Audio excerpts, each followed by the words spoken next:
Welcome back to the Hot Flash Diaries podcast. I am so excited today to have Kristin Parisi, who is a very well-known, almost a bit of a celebrity pelvic floor physiotherapist in Southwestern Ontario. I'm here on the podcast to chat about all things pelvic floor, prolapse and perimenopause and menopause and incontinence.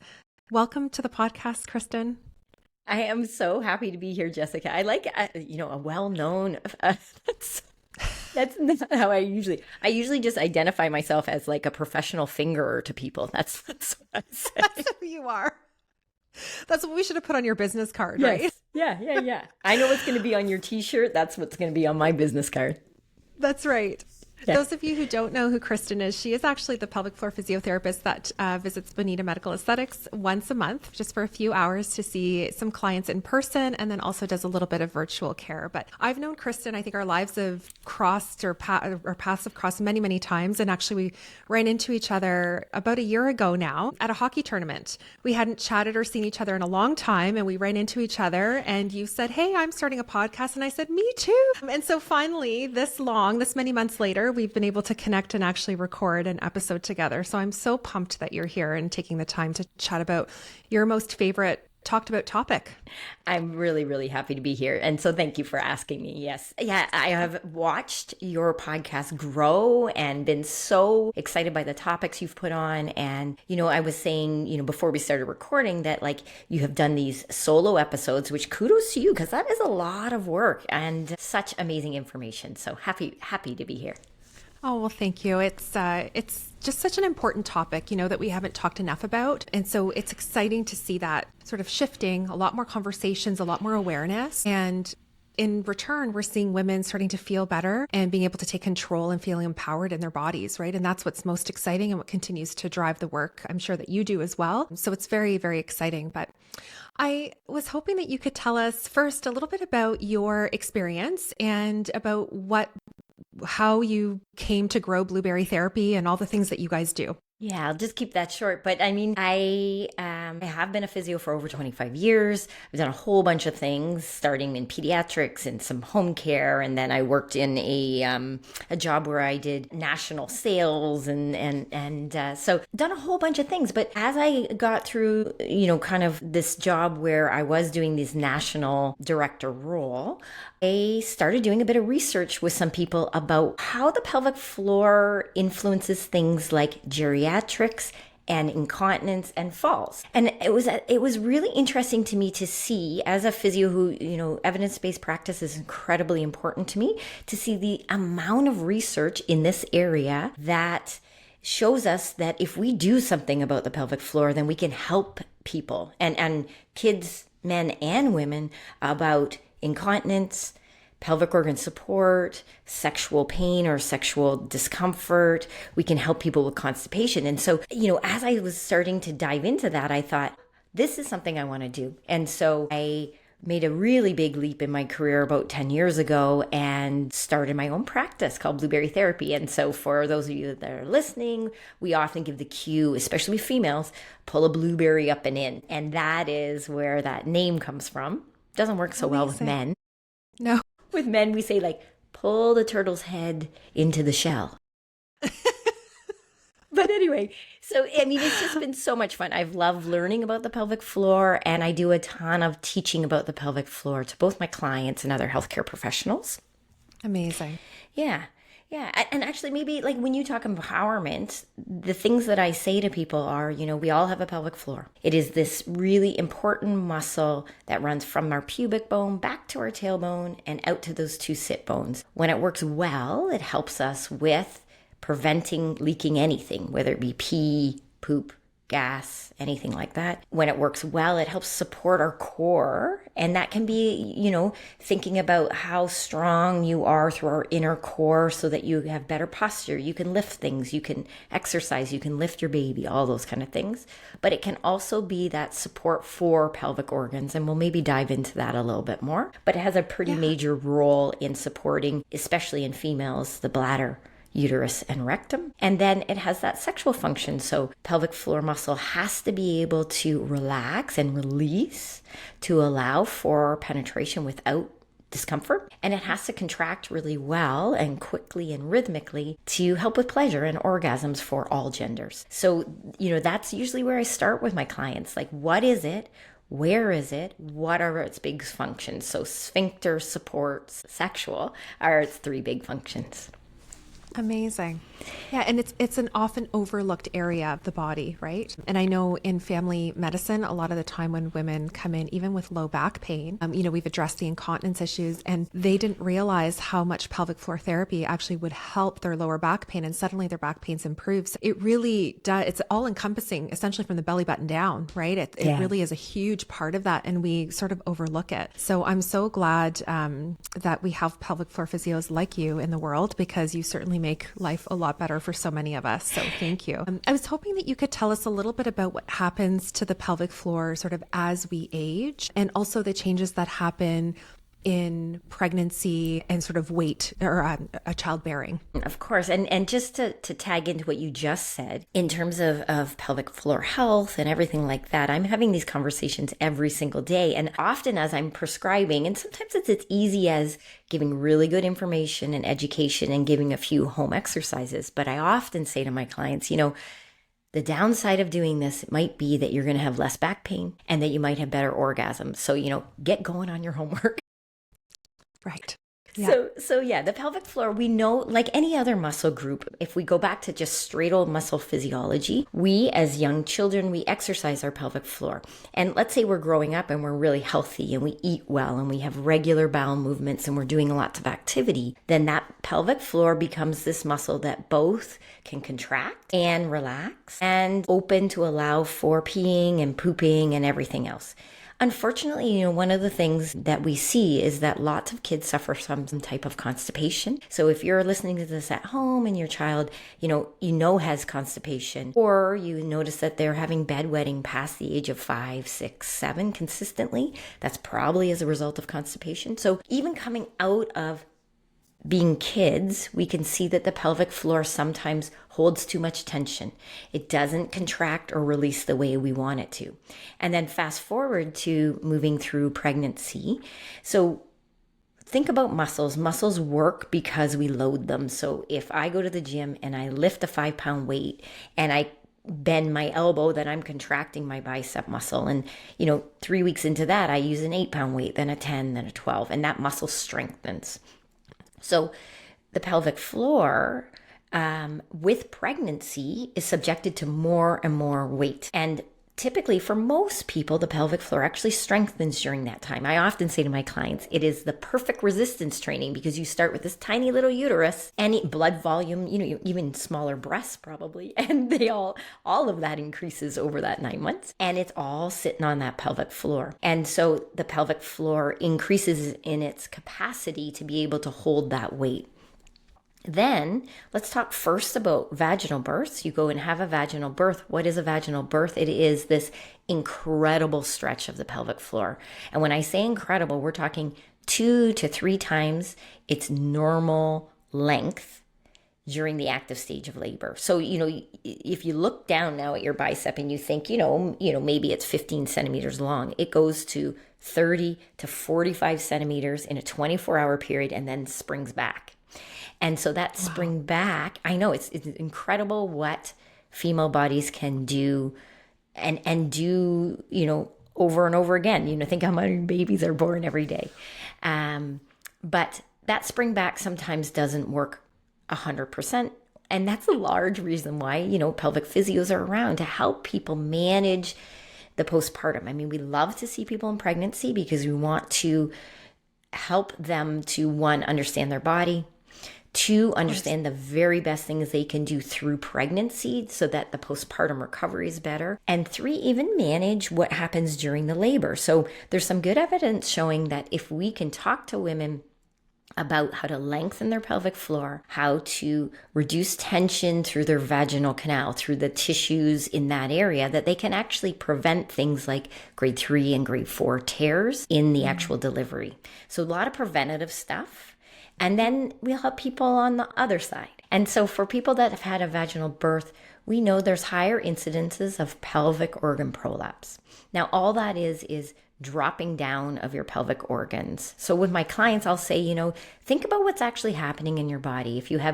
You think about your organs like balls. So you've got like the bladder, which is a ball at the front, and the uterus is a ball in the middle, and the rectum is a ball at the back. And now this one ball in the middle expands dramatically, and it pushes the other two, bladder to the front, rectum to the back. And then all of a sudden that middle ball is gone. What happens is the other two sometimes jump to the middle to grab space. And that middle, with a vaginal canal, that soft tissue has lost a little bit of integrity, the organs kind of rolled down. And so we're always looking for that.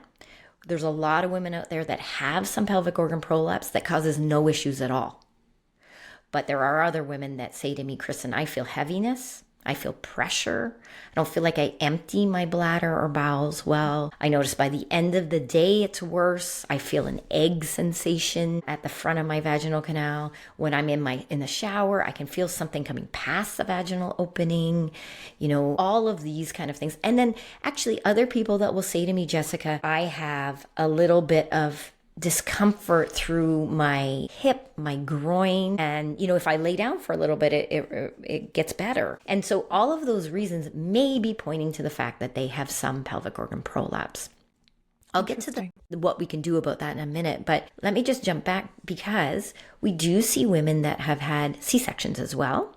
Mm-hmm. So all the changes that take place in a body during pregnancy are true whether you have a C-section or a vaginal birth. And in the postpartum stage, some of those clients of mine that have had C-sections, find that the incision itself isn't healing very well, or it feels uncomfortable, or it pulls, or they can't recruit their abdominal core, so they have more back pain. And I have others that have a little bit of incontinence or a little bit of feelings of heaviness, pressure. Having a C-section doesn't prevent pelvic organ prolapse, but it does reduce the incidence of it. So we do lots in women regardless of how they deliver. Now, that's really, it's interesting. First of all, the analogy of, looking at your bicep muscle grow, or sort of extend, right? You think, oh my goodness, if just visualizing that in the pelvic floor is crazy. And it makes so much sense as to why there could be and is laxity afterwards. But you're right, it's that sort of bounce back. Do you find that genetics play a big role in this as well? Or is it more so sort of just history and how regularly somebody is with their bowels and that sort of thing that...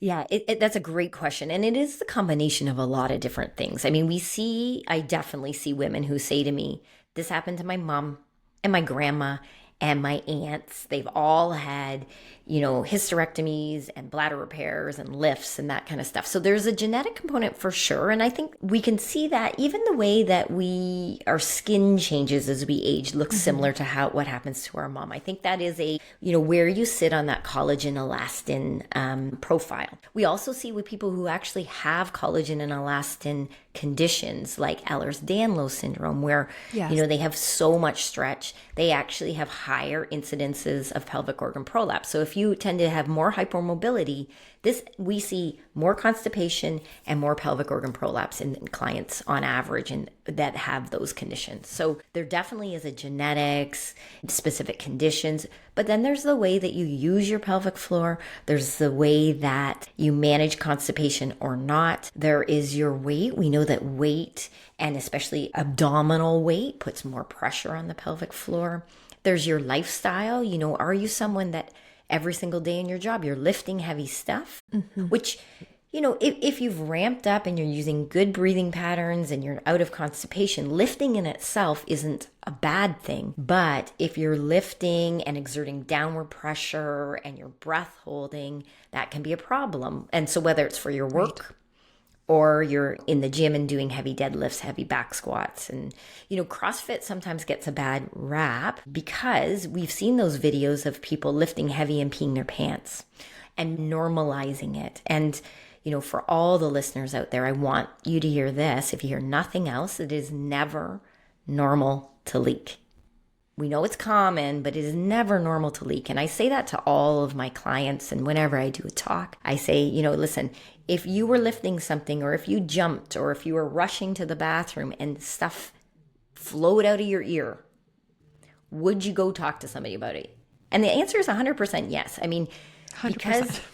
because we're females and we get used to wearing pads, we get used to menstrual protection and all of that kind of stuff. Then we have it in the closet, so we just, stick it in when we pee, but it isn't normal. And there's this shouldn't be the new norm. It should not be. It's common, yes. And we talk about it, but it isn't normal. And, the best evidence shows that there's so much we can do. That I mentioned research earlier, but there is profound research in pelvic floor muscle training that 80% of the people that come through my door, not only can I help with the incontinence, I can cure the incontinence. So we do not get that in physio anywhere. And it's one of the reasons I love working in this area. So for somebody who has pelvic organ prolapse and maybe a bit of incontinence together, we are going to want to there is, watchful waiting is an approach. There are some people that really, just want it monitored. And that's a perspective. We might also do some really good training in pelvic floor muscle training. So for some of you, that Kegels is the word that we use for that. We might do that in conjunction with managing constipation. We might use additional tools like electric muscle stim or the B-pulse, things that help you find those pelvic floor muscles, help those pelvic floor muscles contract better. We might do vaginal pessaries. So think of that just like a vaginal brace where we're gonna help to support one or all of the walls of the vaginal canal to keep those organs more anatomically where they need to be. That means we empty better in the first place. And some of those vaginal pessaries are also really good for incontinence, and they're designed to help with prolapse and incontinence. And then we might use some vaginal estrogen too, plump up the area around the urethral opening. So from a watchful waiting to exercise to adding in modalities, adding in things that support your tissue, adding in things like vaginal braces, there is like a myriad of things that you can do that make a big difference. And then people can get back to life. They can get back to their walking, running, jumping, lifting things, social engagements, they're painting. Like, it is about getting people back to the things that bring them joy. Well, that's just it. And I'm sure you've come across this with some of your patients and clients that, women who are business women trying to stand up in a board meeting to present, and they have to make sure they've got 3 or 4 pads tucked into their pants so that they don't pee through and feel completely embarrassed in front of all of their colleagues, right? It's really the stories that I hear. Sometimes I'm thinking, oh, my goodness, why didn't you come in sooner? This has not been okay for 5 years, and it's just so nice that finally they've walked through the door, but it's really crazy how people normalize it. And you're right. It's not normal. In fact, at Bonita, I've created a sign that goes on our bathroom door. I don't know if you've seen it when you've been in, but so when a woman is sitting and peeing, she's staring at the sign that says, "Do you leak urine when you're laughing, sneezing, jumping on a trampoline, exercising, any of these things? If you answer yes to this, please talk to us." Right? So because you're right. We normalize it. Women's pain is not taken seriously. We don't talk about these symptoms, and most of us will leak a little bit of urine after childbirth. I remember peeing my pants in a Walmart parking lot 4 days after I had Elisa, and I just thought, this is my life now. I gave birth to this beautiful child, and now I'm going to pee my pants the rest of my life. This was well before I knew. This was, again, 15 years ago. I had no idea. And now I know so much more. So it's really, it's exciting to be able to talk about it. But the other thing I wanted to mention was your point about constipation. I talk about constipation all the time. And again, being constipated is not normal. And there are things that we can do to improve that. And it has such a profound effect on everything from your bladder emptying to risks of recurrent urinary tract infections. And we know that there are times of your cycle that constipation is more likely to happen, like the week before your menses, right? Or your period. We know that there's a higher risk of constipation. So I talk about this all the time. If you're coming in for a pelvic floor assessment, we're talking about how well you poop. Because if you're not pooping well, we need to get some softeners in there. We need to increase your water intake, get your fiber going. And that in and of itself makes such a huge difference as well. So I love that you mentioned that. It really does. And so when I ask about constipation, early days, I used to ask, "Are you constipated?" People say no. Like uniformly, people say no. And then you say, "Do you poop every day, at least once or twice a day? Does it feel like you get everything out? Are they soft, easy? Are they like the length of your forearm? Do you use a stool? You know, you dive into the particulars and you find out like so many people are constipated, and maybe people manage really well, but during pregnancy, it's tough. Maybe they manage really well when they go on a vacation. It's tough. But like in an extreme, literally a month ago, I had a young 8-year-old girl in my clinic, and she was suffering from some bedwetting. And I use a diagnostic ultrasound that really helps. I'm not an ultrasound technician, but it helps me to see the bladder, see the pelvic floor. And I mean, right behind it is the rectum. So you can see when they're really backed up. And this little girl was quite backed up. And so I asked, is there a history of constipation? And the mom said to me, well, you know, when she was little, like breastfed, like little, there were times that she went a month or 8 weeks without pooping. And you know, this is the moment when you like really need that poker face, of course. So I was like, and you talk to your doctor about that. And she said, yeah, but the doctor said it's really normal for for breastfed babies to get constipated. And I was like, 8 weeks. 8 weeks of food, like how uncomfortable this little one would have been. And what happens to a muscle when you load it with 8 weeks worth of food? Like that is not normal. So exactly.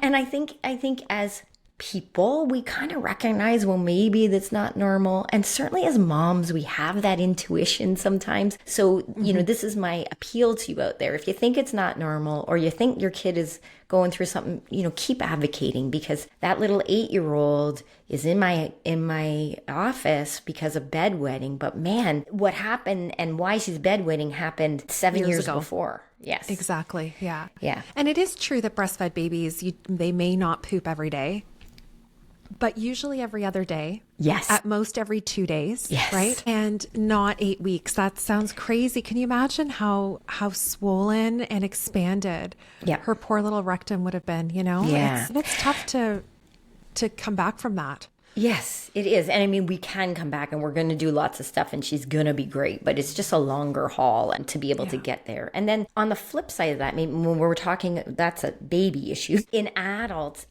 often do, you know, 1 to 2 times a day is what we're hoping for. And setting a bowel routine we talk about, and all the other great things you mentioned, the fiber, potentially a stool softener. Maybe we do a clean out first, like start you at baseline and then go from there. But in terms of prolapse, there are other things that I think we notice that we need to really advocate in a bigger way to our medical professional as well as our friends. So again, about a month ago, through my door comes this absolutely lovely 70-plus-year-old lady, worked in healthcare, advocated well for herself. And she said, you know, she thought she had a bit of pelvic organ prolapse.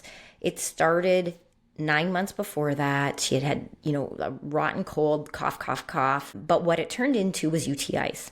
She went and saw a urologist, and the urologist gave her a number of rounds of antibiotics, which treated the UTIs on and off, but they kept coming back. Went to her family doctor. He, again, gave her some antibiotics, and then she kept persisting, but we're talking 8 months later, saw her nurse practitioner. The nurse practitioner was the first one to do a pelvic exam, and the woman has significant uterine prolapse. And so one of the things I do as a pelvic physio fitting pessaries is I have this popsicle stick with centimeters on it, and I measure the length of the vaginal canal. So for anybody out there, anywhere from like 8 to 11 centimeters from the opening of the vaginal canal to the end of it, like to the cervix area, if you still have a uterus and cervix, is pretty normal. So in measuring this woman, her cervix was 10 centimeters past the vaginal canal, out. So she hops on my bed, says she has a little bit of pelvic organ prolapse, and it wasn't a little bit, it was full uterus out. And so the skin is being broken down because that mucosal skin shouldn't be outside the body. She was an active walker. She's not walking, she's lying down. She's feeling fatigued all the time. She's not emptying her bladder. She's not emptying her bowels. And so we had a pretty big discussion about, one, we used a pessary. It's working brilliantly for her. It keeps everything up inside. She can pee, she can poop, you know, she can move without difficulty. She's not lying down. But the bigger discussion was about how to advocate and ask for that pelvic exam, because it is, yes, maybe it's a sensitized area. It's a little bit uncomfortable, but if we don't ask for that, then we can't get the treatment we need. Mm-hmm. You know, I see this through my doors all the time, and it's really impactful on me and you. For sure. Yeah, for sure. I just find that so interesting, you know, everyone's perspective of what's going on, that she felt that she had a little bit of a prolapse, you know, and then somebody else that might have had perhaps, you know, a centimeter would be so alarmed by that and probably not sleep until they got to see you because they'd be worried about something sinister, right? It's just so interesting, you know, where the threshold of concern comes into play, right? But imagine had she have come in for some support even a couple of years ago, you know, the differences that it could make. And I've seen that as well, where there's the prolapse and there's so much tissue breakdown because, again, the pH is very different and we're not meant to jive. I always compare it to, I don't know if this is right or wrong, but postnasal drip, you know, when people say, why is my throat so sore? And, you know, it's not strep throat. No, it's because your mucus is dripping to your throat and they don't get along. Their pH is very different. It's irritating. It's the same thing goes down, you know, and sometimes people get it, sometimes don't, but it's true. Every area of our body is accustomed to a certain pH. And when that gets, you know, thrown off, things get uncomfortable. Tissue starts to break down and it's sore. Mm-hmm. And I can imagine with her being a walker too, friction and everything else associated with that, I could see why, she wasn't being active. So I have actually seen a degree of prolapse in some women as well who've not had children as well. So even carried babies, right? So again, back to your discussion about the various factors that are associated with that. So I just really want to drive home the point that even if you've not bared children or given birth to a child vaginally, you are still at risk. Everyone who owns a pelvic floor, which is everyone, is at risk, right? As we get older for this type of thing to happen, and there's solutions available, which is the important thing. Can I ask about pessaries? So as you said, it's a device, right, that gets inserted to sort of hold your organs where they should be. Now, they should not be painful. No. At all. They should be comfortable devices, right? Yes. Because I get this question a lot from people. They're like, so do I take it out to have sex? Do I put it back in? Do I leave it? Like, how long do I leave it there? And they're kind of, it's an odd concept for people to think of this device. It's not a diaphragm. It's not, you know, they're trying to figure out, well, what does this look like and where does it go, right? Yeah, I mean, at the clinic now I have 7 other pelvic physios and I do the pessaries. And so my entire caseload is pretty much pelvic organ prolapse and pessaries. And they can be absolutely life-changing and they can be used in many different ways and in the ways that suit you best. So let's take an example of a 20-year-old never had children, but has some pelvic floor tension. So let me just dive into this a little bit. But I mean, we think about the pelvic floor when it has weakness as resulting in leaking or incontinence, leaking pee.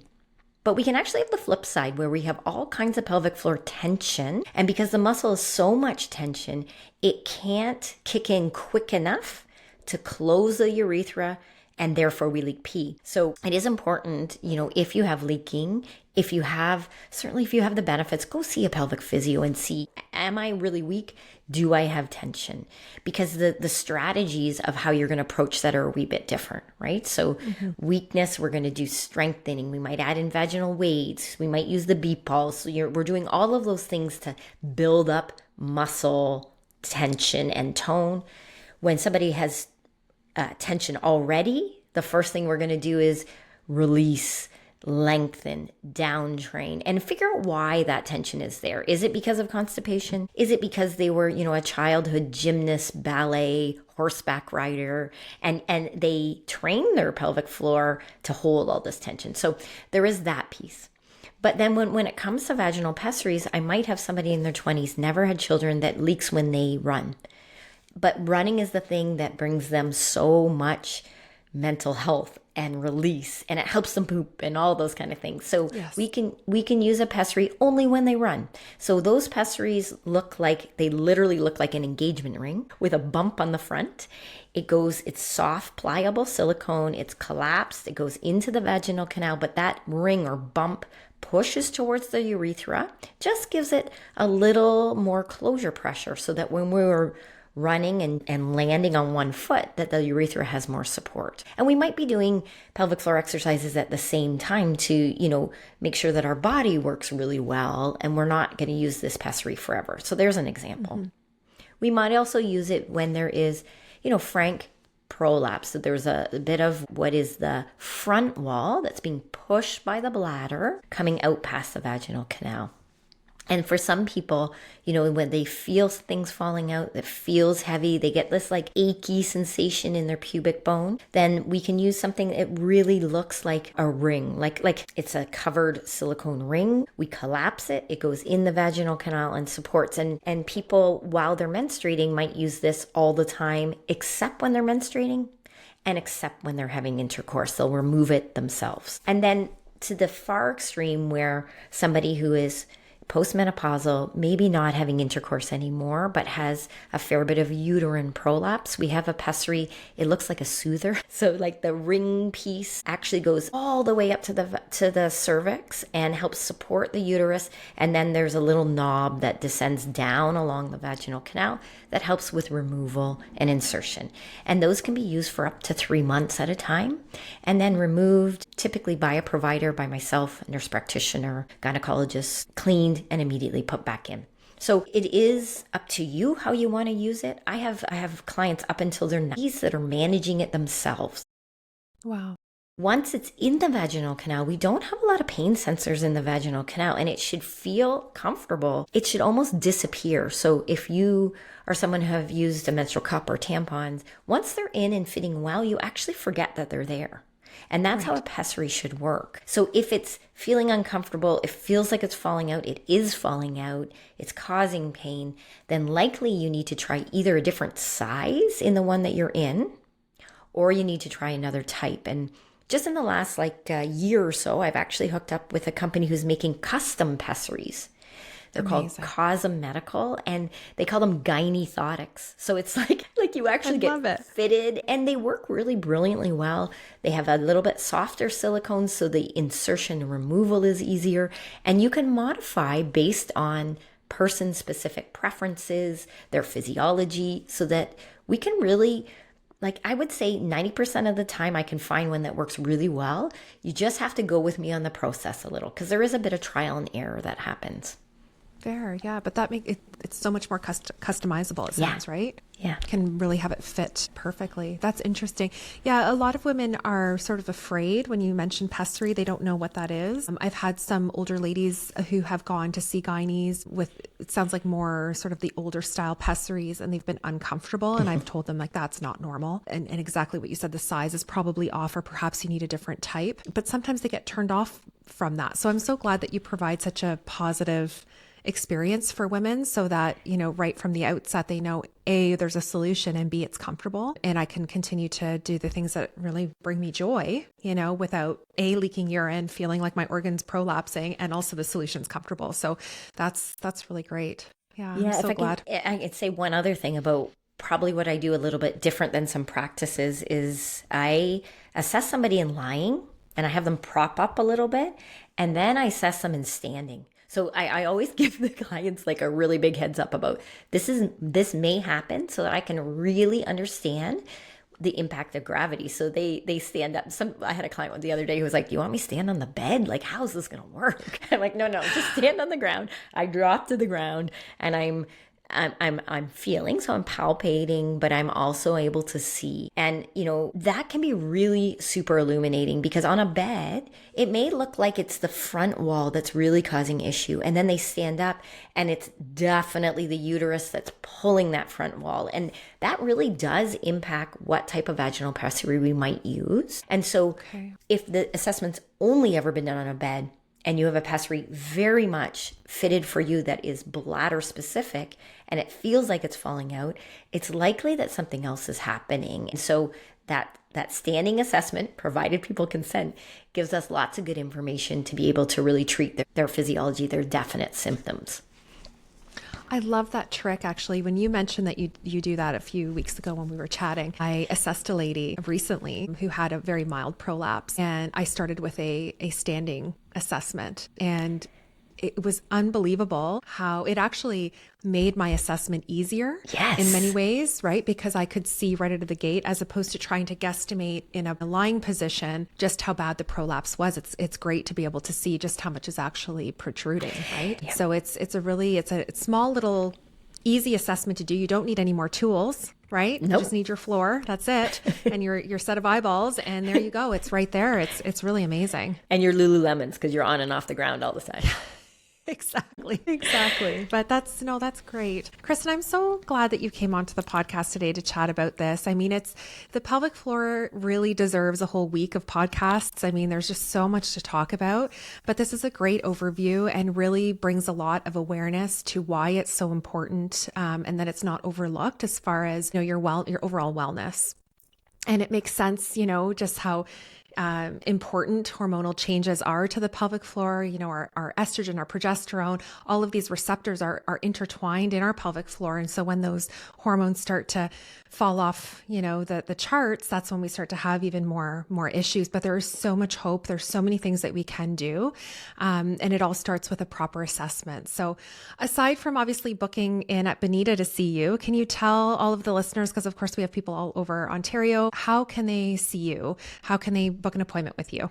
Yeah, I am very happy to. So I mean, beyond the Hot Flash Diaries podcast, if people just want to learn more, as you mentioned, I launched a podcast last year called The Whole Shebang, HOLE. Remember, I'm that hired finger.